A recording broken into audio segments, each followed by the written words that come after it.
मेरी पत्नी हेहुआन संप्रदाय की सेक्ट मास्टर है और मेरे पिता एक सुपर विलन है। मैं एक विलन का बेटा गु चांगफेंग पिता की व्यवस्था के कारण तांग सान की बचपन की प्रेमिका लियू रुयान से जबरदस्ती शादी करने वाला था। ओरिजिनल स्टोरी के अनुसार जैसे ही तांग सान को इस बात का पता चलता, 3 दिन के अंदर ही मेरी सड़क पर दर्दनाक मौत हो जाती। कहानी के आगे की घटनाओं को पहले से जानने वाले मेरे जैसे इंसान के लिए अपनी जान बचाने के लिए इस शादी को ठुकराना ही सबसे सही फैसला था। मैं सहमत नहीं हूं। मेरी और लियू रुयान की किस्मत आपस में मेल नहीं खाती। मैं मर जाऊंगा लेकिन उससे शादी नहीं करूंगा। अगर तुम्हें वंश आगे बढ़ाना है तो खुद कोई कॉन्क्यूबाइन ले आओ। पिता गु आओतियन ने शांत भाव से मेरी तरफ देखा। तुम किसी भी लड़की का नाम बता दो, बस उसका परिवार साफ सुथरा और उसकी बैकग्राउंड अच्छी हो तो मैं तुम दोनों की शादी करवा दूंगा। मेरे दिल में अचानक एक विचार आया, ये तो अपनी जान बचाने का 1,000,000 मौका है। हंसी को बड़ी मुश्किल से दबाते हुए मैंने पिता के बगल में खड़ी अपनी बड़ी बहन गु छिंग्युए की तरफ इशारा किया और जानबूझकर अपनी आवाज ऊंची कर दी। मुझे गु छिंग्युए पसंद है, आप उसकी शादी मेरे साथ करवा दीजिए। वैसे भी इससे तो हमारे रिश्ते में और भी नजदीकी आ जाएगी। ये शब्द बोलते ही मैंने अपनी हथेली कसकर भींच ली। मैं पिता के गुस्सैल स्वभाव को बहुत अच्छी तरह जानता था। इस रिस्की चाल का दांव इसी बात पर था कि वो कभी भी अपनी सगी बेटी की शादी मेरे साथ नहीं करवाएंगे। गु आओतियन और गु छिंग्युए दोनों अचानक चुप हो गए। ऐसा लगा जैसे कुछ पल के लिए हवा भी जम गई हो। अगले ही पल पिता ने सिर्फ एक ठंडा शब्द कहा, निकलो। मेरे कुछ समझने से पहले ही बटलर वांग बो ने मेरी छाती के एक एक्यूपंक्चर पॉइंट पर उंगली से दबाया। एक तेज सुन्नपन तुरंत पूरे शरीर में फैल गया। इसके बाद उसने मुझे ऐसे अपने कंधे पर उठा लिया जैसे कोई बोरी उठा रहा हो और छलांग लगाकर कमरे से बाहर निकल गया। उसके कंधे पर झटके खाते खाते मेरा सिर चकरा गया। मैं सिर्फ इतना सुन पाया कि पीछे से पिता ने गु छिंग्युए को बॉर्डर पर वापस जाकर उसकी रक्षा करने का आदेश दिया। इसके बाद सिर्फ मेमोरियल पर ब्रश चलने की सरसराहट सुनाई देती रही। मुझे पूरे 1 दिन के लिए एक साइड रूम में बंद कर दिया गया। मैं सोच ही रहा था कि इस शादी को और कैसे टाला जाए, तभी बाहर से एक बेहद तेज और पेनेट्रेटिंग आवाज सुनाई दी। मैं कमरे के अंदर बैठा हैरान रह गया। मेरे दिल में अचानक एक रिबेलियस भावना पैदा हुई। मैंने मन ही मन तय किया कि किसी भी हालत में गु आओतियन की योजना सफल नहीं होने दूंगा। लेकिन अगले ही पल मेरे निचले पेट में अचानक एक अजीब सी गर्म जलन महसूस हुई। मेरा दिल डूब गया। पिता ने मुझे शादी के लिए मजबूर करने के लिए आखिरकार ऐसा तरीका भी इस्तेमाल कर लिया था। उसी समय कमरे का दरवाजा धीरे से खुला। एक सुंदर और ग्रेसफुल फिगर मेरी आंखों के सामने दिखाई दी। लियू रुयान दरवाजे पर काफी देर तक खड़ी रही। जब उसने देखा कि उसे रिसीव करने कोई नहीं आया तो उसने खुद ही अपने सिर पर पड़ा ब्राइडल वेल उतार दिया। उसने बिना किसी एक्सप्रेशन के मेरी तरफ एक नजर डाली, फिर सीधे बेड पर चढ़ गई और चुपचाप ब्लैंकेट के अंदर घुस गई। मैंने गहरी सांस ली। मेरे मन में इस समय जबरदस्त इनर कॉन्फ्लिक्ट चल रहा था। लेकिन तभी मेरे पीछे ब्लैंकेट के अंदर से उसकी तिरस्कार भरी हल्की सी हंकार सुनाई दी। मैं समझ गया, अब मेरी किस्मत में मेल लीड तांग सान से दुश्मनी करना तय था। मैं सिर्फ पलटकर ब्लैंकेट के अंदर घुस गया और माहौल को नॉर्मल करने के लिए परिचित लहजे में बात करने की कोशिश की। लियू रुयान, हमें मिले हुए काफी समय हो गया है। लियू रुयान ने नफरत से अपनी भौहें सिकोड़ लीं। वो करवट लेकर मेरी तरफ पीठ करके लेट गई और मुझसे बात करने की जरा भी इच्छा नहीं दिखाई। अचानक मेरी आंखों के सामने हल्के सुनहरे रंग के शब्द दिखाई दिए।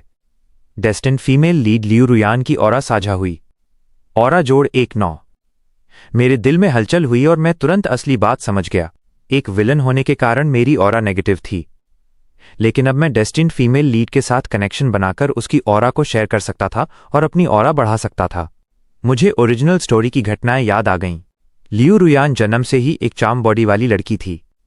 उस समय जब तांग सान ने उसे प्राइम मिनिस्टर्स रेजिडेंस से बचाया था तो उसने रास्ते में मुझे भी आसानी से खत्म कर दिया था। इसके बाद तांग सान लगातार इधर उधर छिपते हुए भागता रहा। लियू रुयान को रास्ते में हेहुआन संप्रदाय ने अपने अधीन ले लिया। बाद में वो हेहुआन संप्रदाय की सेक्ट मास्टर तक बन गई। यहां तक कि मेरे विलन पिता भी उसके सामने टिक नहीं सकते थे। तभी लियू रुयान ने देखा कि मैं लगातार उसकी पीठ को घूर रहा हूं। उसने खुद को शांत दिखाने की पूरी कोशिश की और कहा, हमारी अभी अभी शादी हुई है। अगर तुम इतनी जल्दी मुझे देखकर ही ऊब गए तो आगे की जिंदगी कैसे बिताओगे? लियू रुयान ने हल्की सी नाराजगी में आवाज निकाली और फिर अपना सिर बेड की दूसरी तरफ घुमा लिया। तुम अभी बहुत खुश होगे, है ना? गोल्डन रैंकिंग में नाम आ गया और अब वेडिंग नाइट भी मिल गई। मैं अभी नेचुरली खुश हूं। मैंने हल्के से हंसते हुए कहा, तुम इतना खुश मत हो। तुम ज्यादा से ज्यादा मेरे शरीर को पा सकते हो, लेकिन मेरा दिल नहीं पा सकते। उसकी आवाज में थोड़ी जिद थी। मैंने धीरे से उसका दूसरी तरफ घुमाया हुआ सिर वापस अपनी ओर कर दिया ताकि वो सीधे मेरी तरफ देखे। अब हम कानूनी तौर पर पति पत्नी हैं। फिर तुम मुझसे इतनी दुश्मनी क्यों रखती हो? लियू रुयान की आंखों में छिपी नफरत को देखकर मुझे साफ पता था कि इस तरह बात नहीं बनेगी। इसके अलावा आधा दिन बीत चुका था और मुझे ऑरा बढ़ने का कोई और फीडबैक नहीं मिला था। अचानक मुझे ओरिजिनल स्टोरी की बात याद आई। उसे उस समय अगवा किए जाने की बात को लेकर बहुत गहरा रिजेंटमेंट था। अगर पहले इस बात को क्लियर नहीं किया गया तो उसकी फेवरेबिलिटी बढ़ाना बिल्कुल संभव नहीं था। मैंने गहरी सांस ली और जानबूझकर 1 साल पहले की उस घटना का जिक्र किया जब मैं उसे अगवा करके प्राइम मिनिस्टर्स रेजिडेंस में लाया था और इसी बेड से बांध दिया था। इस याद ने लियू रुयान के गुस्से को और भी भड़का दिया। उसका चेहरा तुरंत लाल हो गया और उसकी आंखों में गुस्सा भर गया। वह मुझे जोर से डांटने लगी, यहां तक कि उसने झुककर मेरी कलाई पर काट भी लिया। उसने बहुत जोर से नहीं काटा था, बल्कि ऐसा लग रहा था जैसे वो अपने अंदर जमा हुई शिकायत और दुख निकाल रही हो। दर्द से मैंने सांस खींची, लेकिन पीछे नहीं हटा। मैंने उसे काटने दिया। लियू रुयान, अब हम किसी भी हालत में पति पत्नी हैं। क्या हम शांति से बैठकर बात नहीं कर सकते? मैंने दर्द से लाल हुई अपनी कलाई को रगड़ते हुए कहा, भले ही तुम्हारे दिल में मुझसे शादी करने की कितनी भी अनिच्छा हो, लेकिन अब तुम मेरी पत्नी बन चुकी हो। ये एक तय हो चुका सच है।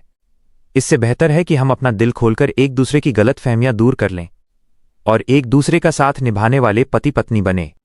क्या ये ज्यादा अच्छा नहीं होगा?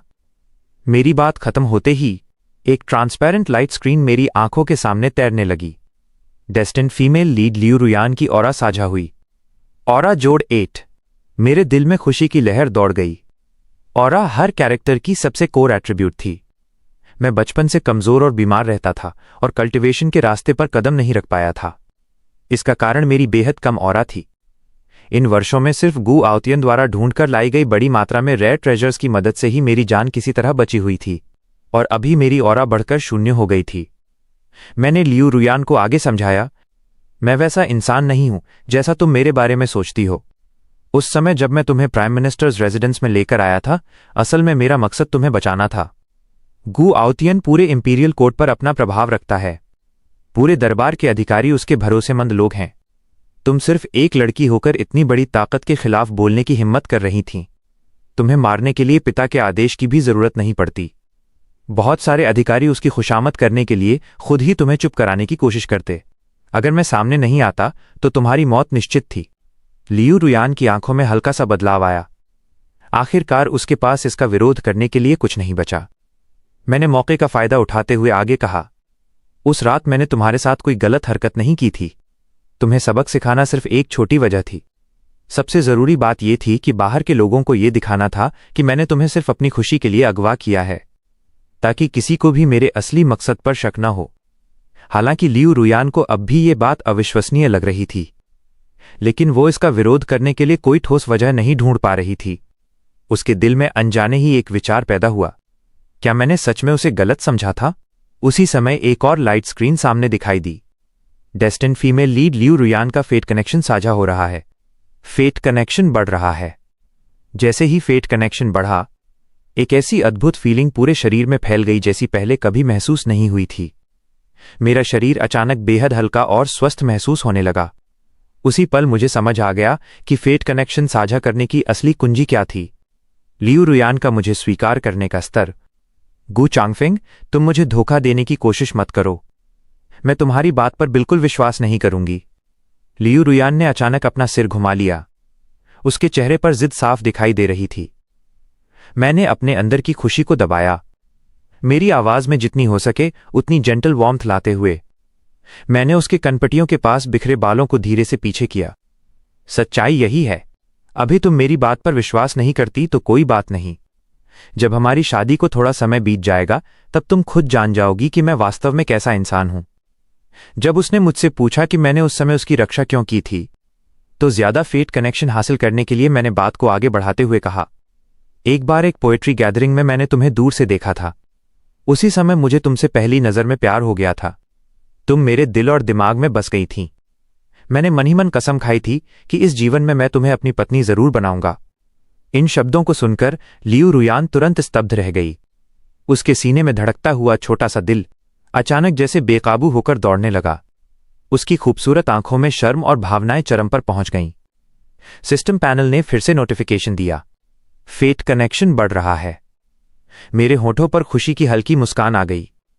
मौके का फायदा उठाते हुए मैंने झूठ बोलते हुए कहा, तुम प्राइम मिनिस्टर्स रेजिडेंस में शादी करके आ सकीं, इसकी वजह यह थी कि जब मुझे पता चला कि तुम्हारे पिता ने शेंगयान को नाराज कर दिया है और उनका पूरा परिवार बर्बाद कर दिया गया है, तो मैंने तुरंत पिता से कहकर तुम्हें मिनिस्ट्री ऑफ जस्टिस की जेल से छुड़वा लिया। लेकिन मेरे मुंह से ये शब्द निकलते ही लेकिन उसी समय लियू रुयान ने वहीं मेरी बात का पर्दाफाश कर दिया। 2 दिन पहले जब गु आओतियन ने उसे मुझसे शादी करने के लिए मजबूर किया था, तब उसने खास तौर पर उससे पूछा था। गु आओतियन ने साफ कहा था कि मुझे उसके पिता के जेल जाने के बारे में बिल्कुल पता नहीं था और मैंने उसे बचाने के लिए कभी किसी को नहीं भेजा था। यह जबरन शादी पूरी तरह गु आओतियन का अपना फैसला था। मेरे होठों पर तुरंत मुस्कान जम गई। मैंने मन ही मन कहा, गड़बड़ हो गई, मेरा दिखावा फेल हो गया। लियू रुयान और भी ज्यादा गुस्से में आ गई। उसने मुझे डांटते हुए कहा कि मैं लगातार उससे झूठ बोल रहा हूं। उसने ये भी कहा कि मुझे देखकर उसे घिन आती है और मैं गु आओतियन जैसा ही इंसान हूं। मैंने तुरंत उसका मुंह ढक दिया, फिर धीमी आवाज में उसे चेतावनी दी, मुझे गाली दे सकती हो लेकिन मेरे पिता को गाली मत देना। आखिर तुम्हारा पूरा परिवार अभी भी मिनिस्ट्री ऑफ जस्टिस की जेल में है। अगर चाहती हो कि वे सभी सुरक्षित रहें तो बिना सोचे समझे कुछ मत बोलना। माहौल को शांत करने के लिए मैंने धीरे से हाथ उठाया और उसके सिर पर प्यार से हाथ फेरा, लेकिन लियू रुयान ने मुझे अचानक धक्का देकर दूर कर दिया और चिल्लाई, दूर हटो। मैं थोड़ा बेबस हुआ, लेकिन उसी मौके का फायदा उठाकर मैंने बात का रुख उसके चाइल्डहुड स्वीटहार्ट तांग सान की तरफ मोड़ दिया। मैंने उससे पूछा कि क्या वो इसलिए मुझे अपने करीब नहीं आने देना चाहती क्योंकि बात तांग सान की है। क्या उसे पता था कि तांग सान के मन में उसके लिए अलग तरह की फीलिंग्स हैं? लियू रुयान ने अनजाने में पलटकर पूछा, मुझे कैसे पता तांग सान भाई? मैंने जानबूझकर उसे छेड़ते हुए कहा, मेरे लिए सीधे बेशर्म कमीने जैसे शब्द इस्तेमाल करती हो, लेकिन तांग सान के लिए इतनी प्यार से भैया कहती हो, और अभी तुम मेरे ही बेड पर लेटी हुई हो। हालांकि उसके साथ रिश्ता करीब लाने के लिए मैंने फिर भी धैर्य से समझाया। मैंने तुम्हारे बारे में जानने के लिए ही तुम्हारे पास्ट के बारे में खास तौर पर पता किया था। लियू रुयान ने मेरी बातों में छिपी जेलसी को महसूस कर लिया। उसके दिल में अचानक एक अजीब सी फीलिंग पैदा हुई, यहां तक कि उसे थोड़ा अच्छा भी लगा। इससे पहले वो खुद को पूरी जिंदगी मेरे द्वारा मजबूर किए जाने के लिए तैयार कर चुकी थी, लेकिन मेरे साथ कुछ समय रहने के बाद उसे पता चला कि मैं रूमर्स में बताए गए उस पूरी तरह के बिगड़े हुए अमीरजादे जैसा नहीं था। कुछ देर झिझकने के बाद उसने सच सच बताया, मैं और तांग सान सिर्फ भाई बहन हैं, हमारे बीच बिल्कुल साफ रिश्ता है। मैं हल्के से हंसा, फिर धीरे से उसे अपनी बाहों में ले लिया और उसे छेड़ते हुए कहा, चलो तुम्हारे इस छोटे से लवर के बारे में थोड़ी बात करते हैं। लियू रुयान के मन में असमंजस पैदा हो गया। उसे समझ नहीं आ रहा था कि मेरा तांग सान की इतनी चिंता करना आखिर अच्छी बात है या बुरी। उधर तांग सान राजधानी से कई सौ किलोमीटर दूर एक सुनसान इलाके में पहुंच चुका था। रात के आसमान में चमकते तारों को देखते हुए वो अपनी एक्साइटमेंट छिपा नहीं सकी। वह खुशी से चिल्लाई, 3 साल हो गए, आखिरकार मैं इंपीरियल कैपिटल वापस आ गई। वो लियू रुयान को अपने साथ ले जाने के लिए आई थी। उसके दिमाग में ओल्ड जेड की आवाज गूंजी, तुम यून्नान सेक्ट की डिसाइपल हो। अगर प्राइम मिनिस्टर्स रेजिडेंस को तुम्हारे बारे में पता चल गया तो वे तुम्हें कभी नहीं छोड़ेंगे। उसे यह भी चिंता थी कि लियू रुयान के बारे में सोचते रहने से उसकी कल्टिवेशन की प्रोग्रेस प्रभावित होगी, लेकिन तांग सान ने जिद के साथ कहा, लियू रुयान सिर्फ मेरी मोटिवेशन बनेगी। अगर उसकी वजह से मुझ पर कोई बोझ भी पड़े तो मैं खुशी से उसे स्वीकार करूंगी। आखिरकार ओल्ड जेड ने उसे समझाना बंद कर दिया। दूसरी तरफ लियू रुयान अब भी मेरे और तांग सान के रिश्ते के बारे में सीधे जवाब देने को तैयार नहीं थी, इसलिए मुझे अपनी फीलिंग्स को जेंटल शब्दों में बताना पड़ा। मेरी हर बात में उसके लिए मेरी परवाह साफ दिखाई दे रही थी। कुछ ही समय में मेरी ऑरा वैल्यू लगातार बढ़ने लगी। मेरे दिल में जबरदस्त खुशी हुई। लगता है सिंसियर वर्ड्स ही उसकी फेवरेबिलिटी बढ़ाने का सबसे अच्छा तरीका थे। मैं थोड़ा रुका, फिर अपनी फीलिंग्स बताना जारी रखा। मैंने जानबूझकर यह भी कहा कि मैं तांग सान से मिलना चाहता हूं। मैं उससे पूछना चाहता था कि आखिर उसके मन में लियू रुयान के लिए क्या फीलिंग्स हैं, लेकिन मुझे उम्मीद नहीं थी कि लियू रुयान खुद आगे बढ़कर मेरे करीब आ जाएगी। उसने धीरे से मेरे गाल पर किस किया। उसी समय सिस्टम इंटरफेस पर एक नई जानकारी दिखाई दी। भाग्य की चुनी हुई मुख्य नायिका लियू रुयान की ऑरा को शेयर किया गया। नई इनेट चार्म फिजिक प्राप्त हो रही है। प्राप्ति की प्रोग्रेस 1%, 2%, 3%। मैंने जल्दी ही इसकी वजह समझ ली। निश्चित रूप से मैंने उसकी 19 ऑरा पूरी तरह शेयर कर ली थी। अब अगर मैं उसकी फेवरेबिलिटी बढ़ाता रहा तो उसके शरीर में मौजूद स्पेशल कॉन्स्टिट्यूशन भी शेयर कर सकता था। ओरिजिनल स्टोरी में लियू रुयान ने इसी इनेट चार्म फिजिक के दम पर कल्टिवेशन की पीक हासिल की थी। ये सब तब शुरू हुआ था जब भागते समय उसकी और तांग सान की मुलाकात हेवुआन सेक्ट की सेक्ट मास्टर से हुई थी। बाद में वो उसकी डिसाइपल बन गई और उसने हेवन शॉकिंग चार्म टेक्निक सीखी। तभी आगे चलकर उसके पास इतनी ताकत आई कि वो मेरे विलन पिता को भी हरा सके। हालांकि मैं एक पुरुष था, फिर भी मुझे लगा कि ये कॉन्स्टिट्यूशन शायद संकटों को हल करने और लोगों को अपने पक्ष में करने में काम आ सकता है। ये एक बड़े विलन के बेटे के कैरेक्टर के भी अनुकूल था। अभी लियू रुयान ने पहली बार खुद पहल की थी, इसलिए मैं स्वाभाविक रूप से उसे निराश नहीं कर सकता था। मैंने धीरे से हाथ उठाकर उसके गाल पर रखा और प्यार से जवाब दिया। पता ही नहीं चला कि कितना समय बीत गया। लियू रुयान ने लाल होते चेहरे के साथ मुझसे पूछा कि क्या मैं सैटिस्फाइड हूं, लेकिन इनेट चार्म फिजिक की प्राप्ति की प्रोग्रेस अभी 100% तक नहीं पहुंची थी, इसलिए मैं स्वाभाविक रूप से सैटिस्फाइड नहीं था। मैंने धीरे से उसकी ठुड्डी पकड़ी और पलटकर पूछा कि क्या वो सच में चाहती है कि मैं सैटिस्फाइड हो जाऊं। लियू रुयान ने जबरदस्ती अपनी कोल्ड एक्सप्रेशन बनाए रखी और कहा कि वो हमेशा के लिए तांग सान से मिलना छोड़ने के लिए तैयार है, बस मैं तांग सान के पीछे पड़ना बंद कर दूं। मैं थोड़ा शांत हो गया। असल में मुझे तांग सान से बिल्कुल जेलसी नहीं थी। आखिर मैं पूरी कहानी जानता था। दोनों बचपन के दोस्त जरूर थे, लेकिन उनके बीच कभी कोई इंटीमेट बिहेवियर नहीं हुआ था। ये सिर्फ तांग सान की वन साइडेड लव थी। मुझे अच्छी तरह याद था कि तांग सान का जीवन काफी कठिन था। 9 साल की उम्र में उसके माता पिता दोनों की मृत्यु हो गई थी। उसके बाद वो लियू रुयान के पिता लियू चांगछिंग के पास चला गया।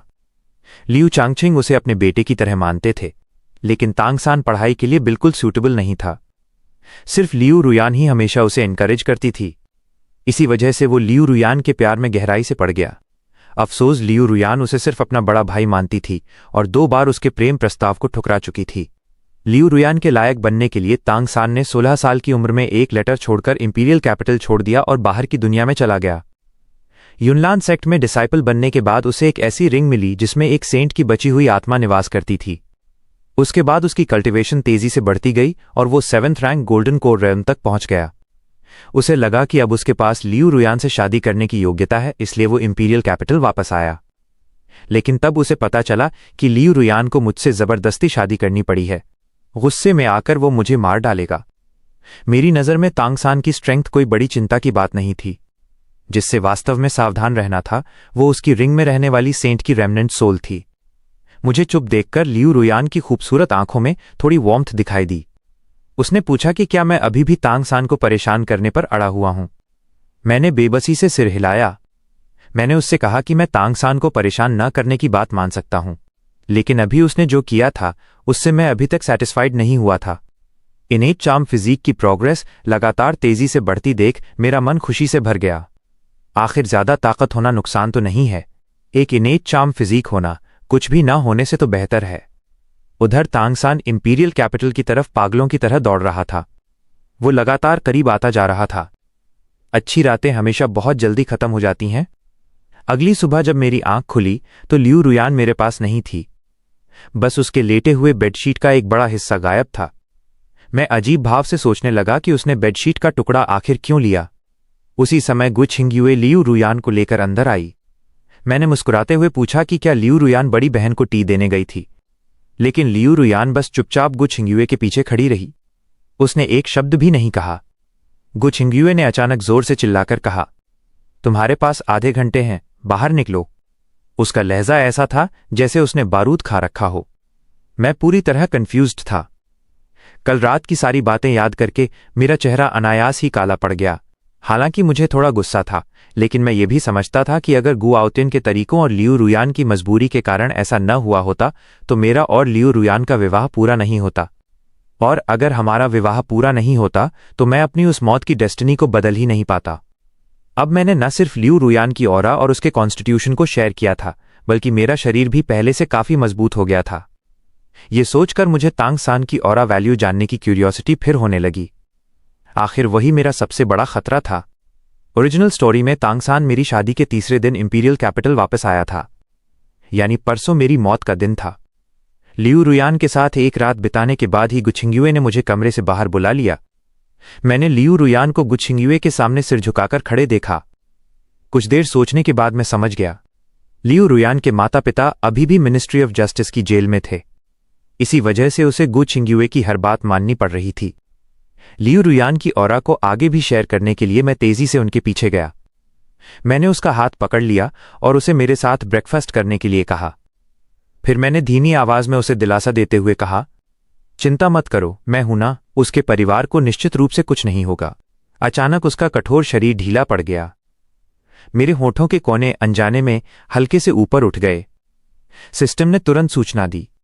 इनेट चार्म फिजिक की प्राप्ति प्रोग्रेस बढ़कर 19% 20% हो गई।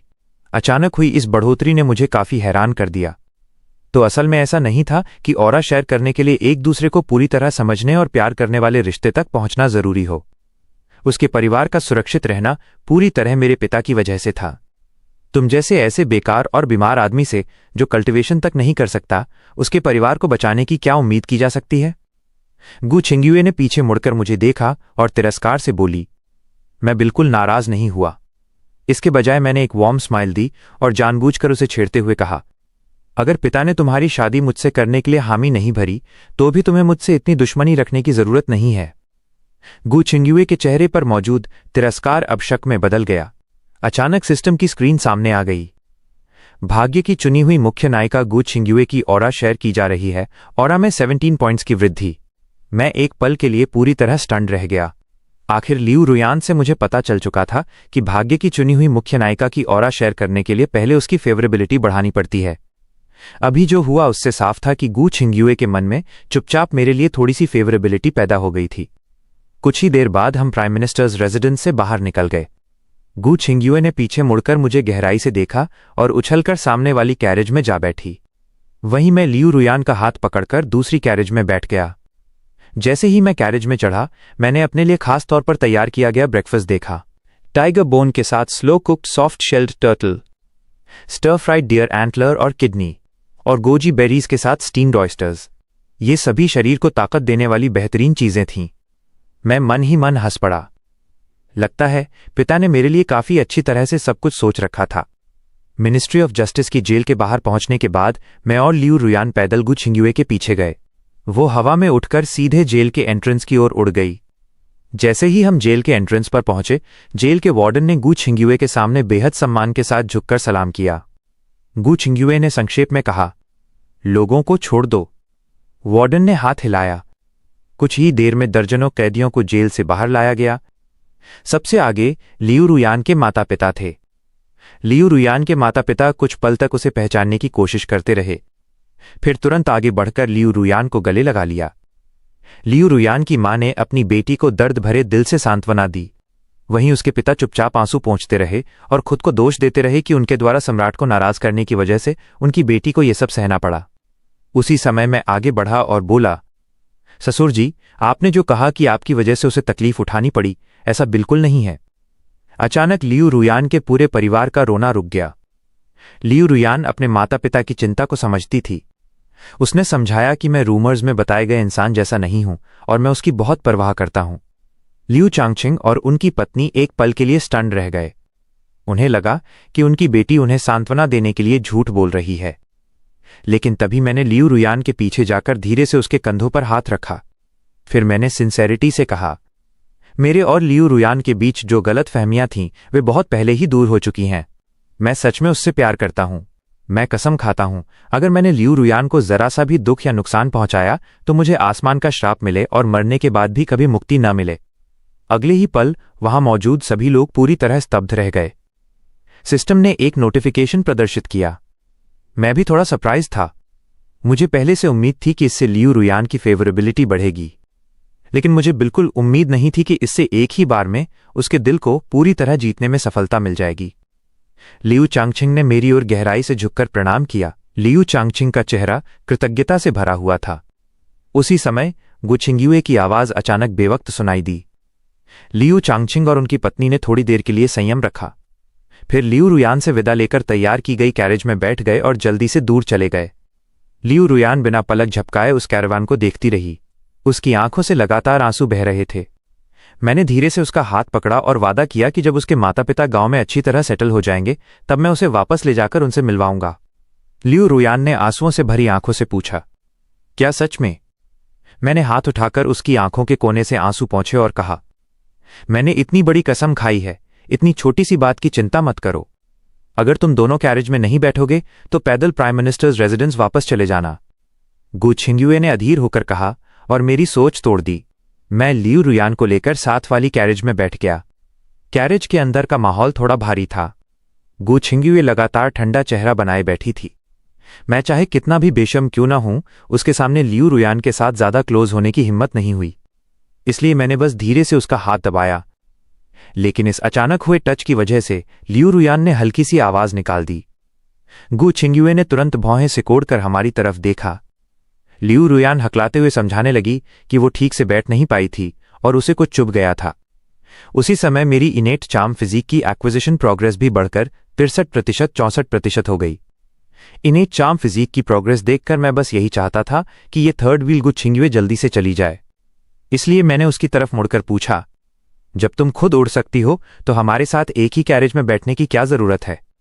गु छिंग्युए ने थोड़ी देर सोचा और सिर हिलाया, लेकिन उसने कहा, हम दोनों के साथ इस तरह भीड़ में बैठने से अच्छा है कि तुम्हें ही नीचे उतार दूं।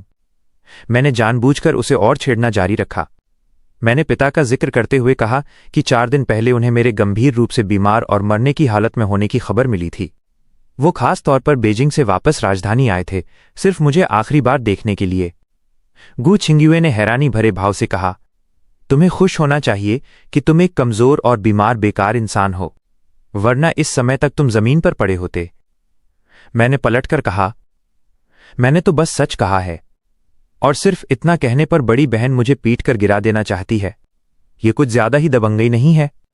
लेकिन गु छिंग्युए ने सीधे कहा, अपने बारे में ज्यादा मत सोचो। दिन भर कुछ न करने वाला एक बेकार इंसान बिल्कुल भी इंपॉर्टेंट नहीं हो सकता। सिस्टम ने अचानक नोटिफिकेशन दिया। भाग्य की चुनी हुई मुख्य नायिका गु छिंग्युए की ऑरा बढ़कर 25 पॉइंट्स हो गई। गु छिंग्युए बार बार मुझे बेकार कह रही थी। अगर सिस्टम ये न दिखा रहा होता कि उसकी ऑरा लगातार बढ़ रही है तो मुझे सच में लगता कि वो दिल से मुझे नीचा समझती है। अचानक मैंने बात का रुख बदल दिया। मैंने उसे बताया, किसी ने कहा है कि 3 दिनों के अंदर मेरी जान ले ली जाएगी। ये सुनते ही गु छिंग्युए की आंखों में भयानक हत्या की मंशा चमक उठी। उसने तुरंत पूछा, मुझे बताओ, तुम्हें मारने की कोशिश कौन कर रहा है? मैंने यूं ही जवाब दिया, शायद किसी सेक्ट का यंग मास्टर होगा। उसकी स्ट्रेंथ शायद 7th grade golden core realm की होगी या फिर 1st ग्रेड। गु छिंग्युए ने शक भरी नजर से मुझे देखा। साफ था कि उसे लग रहा था कि मुझे 1st ग्रेड की असली ताकत का अंदाजा ही नहीं है। उसका शक दूर करने के लिए मैंने उसे एक कहानी सुनानी शुरू कर दी। मैंने कहा कि 3 साल पहले एक कोटेसान की वजह से मेरी एक बाहरी आदमी से दुश्मनी हो गई थी। मैंने अपने लोगों से उसकी पिटाई करवा दी थी, लेकिन कुछ समय पहले मुझे एक धमकी भरा खत मिला। उस खत में लिखा था कि 3 साल नदी के इस किनारे, 3 साल उस किनारे, और आखिर में वही लड़का गरीबी से उठेगा और 1 हफ्ते बाद वो मेरी जान ले लेगा। यहां तक कि 4 दिन पहले मेरी हालत इतनी गंभीर हो गई थी, उसकी वजह भी इसी खत का डर था। ये सुनकर गु छिंग्युए ने तिरस्कार से कहा, तुम जैसे निकम्मे इंसान ने गूलान कोर्टयार्ड में भी किसी से दुश्मनी मोल ले ली। अगर कोई तुम्हें मार डाले तो तुम इसी के लायक हो। लेकिन लियू रुयान खुद को रोक नहीं पाई और गु छिंग्युए से मेरी मदद करने की विनती करने लगी। उसने ये भी कहा कि वो मुझे अपनी बुरी आदतें सुधारने के लिए अच्छी तरह समझाएगी। मैं लियू रुयान को देखकर एक साथ हंस भी रहा था और परेशान भी हो रहा था। अगर मैं और गु छिंग्युए आम भाई बहन होते तो अभी अभी घर आई बहन की ऐसी विनती पर वो जरूर मेरी मदद करती। लेकिन आखिर हम एक ही माता पिता के भाई बहन थे। मैं और डैड मिलकर भी इस निकम्मे को सुधार नहीं पाए। तुम किस मुंह से इतनी बड़ी बड़ी बातें कर रही हो कि तुम इसे सुधार सकती हो? तुम लोग खुद जाकर 1st ग्रेड कल्टिवेशन रेल्म वाले से निपटना। इतना कहकर गु छिंग्युए का शरीर एक चमकती हुई रोशनी में बदल गया और वो उड़ते हुए कैरेज से बाहर निकल गई। लियू रुयान ने तुरंत मुझे धक्का देते हुए कहा कि मैं जल्दी से गु छिंग्युए के पीछे जाऊं और उससे माफी मांगूं। उसने ये भी कहा, अगर तुम माफी मांग लोगे तो आज रात तुम जो भी चाहोगे मैं तुम्हारी हर बात मानूंगी।